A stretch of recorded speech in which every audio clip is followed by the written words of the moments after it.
What's going on, friends and fans? Ryan Dohrn here, your friendly neighborhood sales coach. And in this video, this podcast, this month, we're really focused in on value and value-based selling. Now, where's this come from? Well, a lot of times in my coaching practice, as I'm working with salespeople just like you, the one thing I hear often, especially right now, is, Ryan, it's always coming down to price. So maybe you lose a contract because one of your clients chose a cheaper provider. Maybe you lost a contract because they started comparing you to others and they didn't know who to pick, so it came down to price. Price becomes the deciding factor, friends, when two products seem similar. So if it's always coming down to price, it could be something perhaps that you are doing on the sales call or in the emails that you're sending. Okay, there's a 3-step process. It's very easy to explain when you're trying to sell value and get the advertiser's brain not fixated on price. All right, the first thing you need to do is identify the feature or product that you're selling. That's pretty easy for most people. The second thing you need to do in value-based selling is initiate or put in place some type of bridge statement. And then the third thing that you do is you need to make sure you're vividly clear on the value or the benefit that somebody is paying for. All right, so it's first give the feature, then give the bridge to value, then explain the benefit or value they're going to receive. The easiest way to teach this is the feature of the spin cycle on a washing machine. All right, so you've gone to Best Buy or whatever, and you're trying to buy a washing machine for your clothes. The salesperson says to you, this washing machine has the spin cycle. Want to buy?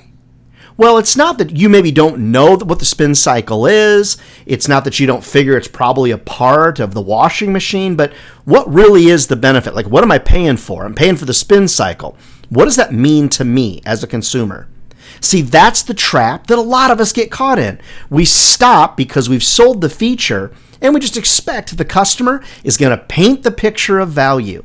Friends, never give the paintbrush to a customer to paint the picture of value because typically they're not going to find the value that's correct or a value that will justify the price. It's up to us as salespeople to explain it. All right, back to the washing machine. Hi, Mr. or Mrs. So-and-so. This dishwasher, or this clothes washer rather, has a spin cycle. Second step now, bridge. What this means to you and to your household is, it's my bridge statement. Now I want to get on to the value. All right, this washing machine has a spin cycle. What this means to your family is less water in the clothes when you move them over to the dryer, which means less drying time. You'll get your clothes out of the dryer faster. They won't be as wrinkled, and you'll use less electricity. So what I've done is I've taken a feature, I've bridged it, what this means to you, your business, your family. Then I've explained the benefit or the value that comes from it. Here's what I find. Most salespeople are pretty good at selling features. Most salespeople are not great at bridging to value. Instead, what you do is you feature sell and you just wait for the customer, advertiser, whatever, to paint their own picture of value. Unfortunately, when you do that, you're going to get outsold by somebody that's good at value-based selling, or you're going to get outsold by somebody that might have a better relationship, or you're just doing yourself a disservice, friends, because you're not taking advantage of value-based selling. Price is what somebody pays. Value is what they get. All right, so here's the exercise.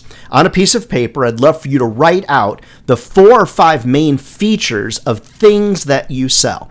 Now, a lot of you know I spend time in the advertising business, sell a lot of digital media, sponsorships, and things like that. All right, so the value, the features, I want to put them on the left side of my piece of paper.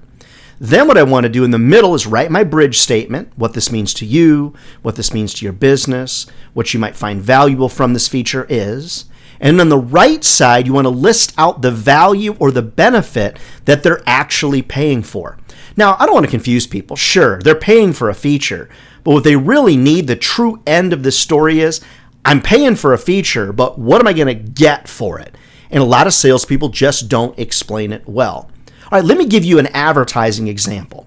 So a feature would be search retargeting, meaning that somebody searched for something online and then you or your business advertising follows them around wherever it is that they go.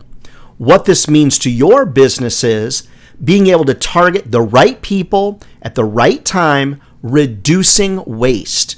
We're not just serving up a bunch of ads out there. We're serving ads to the right people at the right time. So because we don't have as much waste, we have more advertising impressions to give to you to drive your return on investment higher. So what I've done is I've explained the feature, I've bridged what this means to you or how this might impact you is, and then I've explained the real benefit that comes from buying that marketing solution. Friends, value-based selling is actually moderately easy to complete and to accomplish. You just have to practice it. Most of the time we get so good at selling features, we forget to bridge, we forget to get really clear on the benefit that somebody receives. Never forget, friends, people will pay more for something if they understand the value that they're going to receive. Let me give you another example before we wrap up with this sales tip this particular time. You might say, these are bedroom sheets for your king-size bed. Well, that's a pretty flat feature.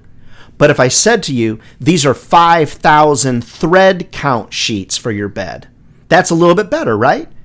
But even better to that would be, this bed comes with 5,000 thread count Egyptian sheets.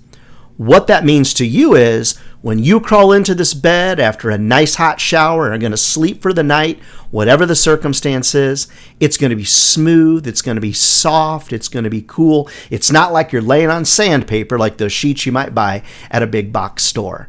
Or something along those lines, friends. I always try to give you some kind of fun examples as well. Get great at features. Bridge, though, friends, is important. Bridge to the value and never let your customers dictate what the value is to them. Make sure you walk them through the value proposition clearly and effectively, because when people know what they're buying, when they know the value they're going to get from you, almost always they will find money for things that they find valuable. Everything we do, friends, whether it's a prospecting email, prospecting voicemail, on meetings with folks, we always need to be selling value. And when you sell value, now, friends, you differentiate yourself from your nearest competitor. Never forget, if sales was easy, friends, everybody be doing it. And they're not. We're not crazy. This is a great job. It'll feed your family for a lifetime. Hey, if you like the videos, give us a like, give us a thumbs up, give us a subscribe. Let YouTube and everybody else know that we're giving you some great content that's helpful out there. And of course, go down below and exchange some information in the comments. I'll be sure to write you back as well. Love to train your sales team. Love to motivate them as well. Reach out to me. Happy to do that over at RyanDohrn.com. All right, friends, we'll see you next time.